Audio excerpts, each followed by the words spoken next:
Sir motivation दीजिए, motivation शायरी बोलिए। और ये मेरे भाई देखो, कोई शायरी वायरी तो नहीं बोलूंगा, ठीक है। और मोटिवेशन में मैं बहुत ज़्यादा आपसे बातें नहीं बोलूंगा, लेकिन अभी एक छोटे सी इंसिडेंट के साथ में आपको मैं रिलेट अभी कर सकता हूँ।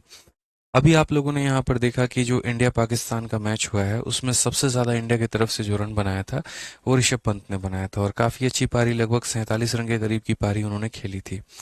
ये पारी तो आप लोगों ने देखी, लेकिन शायद ऋषभ पंत के आपने उस हालात को नहीं देखा जिस हालात से अभी वो गुजर करके आए थे। जैसे अभी क्या होता है, आज मैं हमारा 3 मिलियन का जो है वो सब्सक्राइबर हो गया पूरा का पूरा रैंकर्स गुरुकुल यूट्यूब चैनल पे। तो उसी के आधार पर हम लोगों ने जो है वो शरबत पिलाया आज पूरे मुखर्जी नगर में लोगों को। तो उसी में एक बच्चा आया मेरे पास में और आकर के उसने मुझसे ये कहा कि सर, मैं है ना 3 साल से मेंस का पेपर दे रहा हूँ सर, और मेरा है ना मतलब अब इतना मोटिवेशन डाउन हो गया है कि मेरा पेपर देने का मन नहीं कर रहा सर। मुझे सिलेक्शन तो चाहिए, लेकिन अंदर से आवाज़ नहीं आती है पढ़ने के लिए। ठीक है, बैठा रहता हूँ, देखता हूँ लाइब्रेरी में लोग पढ़ रहे होते हैं, एक तरीके से देखता हूँ कि हाँ ठीक है, सब कुछ ना कुछ याद कर रहे हैं, कोई ना कोई किताब से क्वेश्चन की प्रैक्टिस कर रहे हैं, लेकिन मेरे अंदर इनर मोटिवेशन नहीं आता है। क्योंकि सर जब मैंने भी तैयारी शुरू की थी ना, तो मेरे अंदर जो उत्साह था, जो उमंग था, जो एनर्जी थी वो काफ़ी ज़्यादा थी। लेकिन अब जब 2-3 बार मेरा पेपर नहीं हुआ है तो वहां पर हम जाकर के एकदम स्थिर हो गए, एकदम शांत हो गए हैं। ठीक है, तो सर हम कैसे करें यहाँ पर? तभी मैंने उस लड़के को यहाँ पर ये बात बताया कि भाई देखो, तुम्हें ज्यादा तो नहीं बोलूंगा, बस इतना बोलूंगा कि देखो अभी तुमने जीवन में क्या प्राप्त किया है। तो बोला सर कुछ भी नहीं। मैंने कहा ऋषभ पंत को देखो उसने क्या प्राप्त किया था। तो सर बहुत कुछ। तो वही बात है कि जब एक ऋषभ पंत जैसा प्लेयर जो जीवन में नाम, पैसा, धन दौलत, शोहरत सब कुछ कमा चुका था, उसके बाद में उसका कार एक्सीडेंट होता है। कार एक्सीडेंट होने के बाद में डॉक्टर उसको ये कहता है कि अगर सिचुएशन गंभीर रही तो आपका हम पैर काट के भी निकाल देंगे। अब सोचो वैसी स्थिति से मानसिक रूप से वो इंसान कितना ज्यादा जो है वो परेशान होगा। उसकी गाड़ी की स्थिति देख करके यहाँ बीसीसीआई के एक से एक बड़े लोगों ने ये बोल दिया था कि शायद ये दोबारा जीवन में कभी क्रिकेट नहीं खेल पाएंगे। ठीक है, डॉक्टर ने ये कह दिया कि 30 महीने का मतलब 2.5 साल तो सिर्फ और सिर्फ आपको रिकवरी होने में लग जाएगा, और उसके बाद में भी आप ग्राउंड पे नहीं उतर पाएंगे। क्योंकि अगर उतर गए और उसके बाद में आपके बॉडी के साथ में कुछ भी हुआ तो वो हमारी जिम्मेदारी नहीं होगी। उस अकेले लड़के ने, देखो कितना जिद्दी और कितना स्टबॉर्न लड़का है, ठीक है, कि उस अकेले लड़के ने मेरे भाई यहाँ पर सिंपल अपनी मेहनत के दम पर 30 महीने में जो रिकवरी होनी थी उसको वो 14 महीने में अपने आप को रिकवर करके लेकर आया। जिम में लगातार 6 घंटे, 7 घंटे, 8 घंटे तक प्रैक्टिस की। जो हड्डियां, जो पार्ट बॉडी का जाम हो रखा था, उसको लगातार मेहनत कर करके लेकर आए।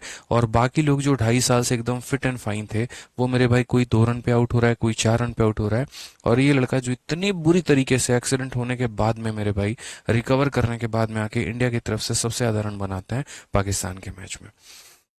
1% भी आपको देख करके उस इंसान को ये नहीं लगेगा कि कहीं दूर पर इसका एक्सीडेंट भी हुआ था। क्या जरूरत थी ऋषभ पंत को इतनी मेहनत करने की? अच्छा खासा दिल्ली में उनकी प्रॉपर्टी है, अच्छा खासा उन्होंने रियल एस्टेट में इन्वेस्ट कर रखा है, आईपीएल से बढ़िया पैसा मिल ही जाता है, थोड़ी बहुत फ्रेंचाइजी से ऐड से मिल ही जाता है। क्या जरूरत है क्रिकेट खेलने की? इंपॉर्टेंट क्रिकेट नहीं ना है मेरे भाई, इंपॉर्टेंट उसका उसका जीवन दिखता है, उसको फ्यूचर दिखता है वहां पे। ठीक है ना? काफी सारे लोग ऐसे होते हैं जो अपने ऊपर में ध्यान नहीं देते, फिटनेस पे ध्यान नहीं देते, बाकी चीजों पर ध्यान नहीं देते हैं। ठीक है, चल रहा है, चलने दो। लेकिन काफी ऐसे लोग होते हैं ना जिनको चलना ही तो पसंद नहीं है, उनको और बेहतर करना है, और बेहतर करना है, और बेहतर करना है जिंदगी में। जब तक वो अपने एम को हासिल नहीं कर लेते ना, तब तक वो रुकते नहीं है। एक ऑलरेडी स्टार बना हुआ इंसान अगर चाहता तो लोगों की सिंपैथी देख करके कि हाँ हाँ ये बेचारा जो है बीमार है, इसको छोड़ दो, हम समझ सकते हैं, तुम नहीं खेल सकते हो। किस व्यक्ति ने उसको रोकने की कोशिश नहीं की होगी? उसके माँ बाप ने, उसके पेरेंट्स ने, उसके घर वालों ने, ठीक है, उसके कोच ने, हर किसी ने, उसके डॉक्टर ने, हर किसी ने उसको रोका होगा, तुम क्रिकेट मत खेलो, तुम्हें नुकसान करेगा। और वो इंसान जस्ट पूरी दुनिया को अकेले छोड़ करके ये बोल रहा है मैं खेलूंगा भाई, मेरे खेलना है। तो बड़े बड़े लोग हैं ना, आप ये देख लेते हो कि विराट कोहली इतने बड़े बन गए, लेकिन कोई ये नहीं जानता है कि एक तरफ विराट कोहली के पिता की देहांत हो गई थी, दूसरी तरफ जो है बंदा ग्राउंड पर क्रिकेट खेल रहा था, क्योंकि उसके पिता का कहना था चाहे कुछ भी हो जाए तुम अपने सपने को पूरा करना। जिस दिन तुम्हारा सपना पूरा हुआ, समझ लो उस दिन जो है मेरे कलेजे को ज्यादा ठंडक पहुंचेगी।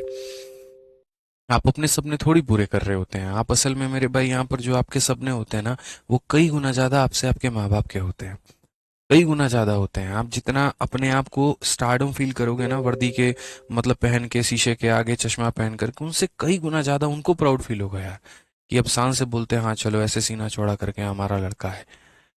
तो ये चीजें हैं। अब इसमें आप लोग जो है, कभी आप लोग गर्मी का बहाना दे देते हो, कभी आप लोग आईपीएल का बहाना दे देते हो, कभी आप लोग कोई और चीज का बहाना दे देते हो।